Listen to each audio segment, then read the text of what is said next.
আন্তর্জাতিক ক্রিকেটকে পুরোপুরি বিদায় না জানালেও সাবেকদের ক্রিকেটে নাম লিখিয়েছেন সাকিব আল হাসান। এশিয়ান লিজেন্ডস লিগে অংশ নেবেন তিনি।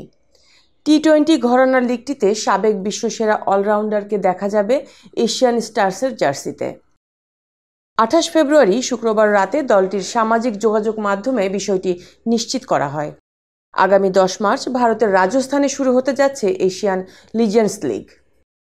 এই টুর্নামেন্টে সাকিব খেলবেন এশিয়ান স্টার্সের হয়ে। একই টুর্নামেন্টে বাংলাদেশ থেকে বাংলা টাইগার্স নামে একটি দল আছে।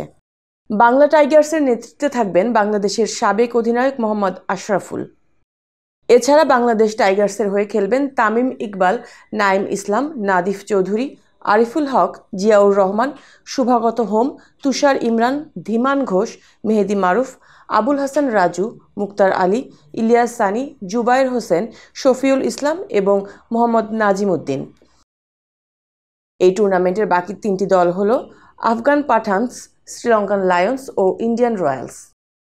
আগামী 12 মার্চ বাংলাদেশ টাইগার্সের বিপক্ষে মাঠে নামবে এশিয়ান স্টার্স, আর সেই দলের হয়ে বাংলাদেশের বিপক্ষে মাঠে নামার কথা রয়েছে সাকিবের। এছাড়া 10 মার্চ সন্ধ্যা 7টায় ইন্ডিয়ান রয়্যালসের বিপক্ষে নিজেদের প্রথম ম্যাচ খেলবে বাংলাদেশ টাইগার্স। 11 মার্চ আফগানিস্তান পাঠানসের সাথে এবং শ্রীলঙ্কান লায়ন্সের বিপক্ষে তামিম, আশরাফুলরা খেলবেন 14 মার্চ। 2টি করে এলিমিনেটর ও কোয়ালিফায়ার শেষে 18 মার্চ হবে ফাইনাল।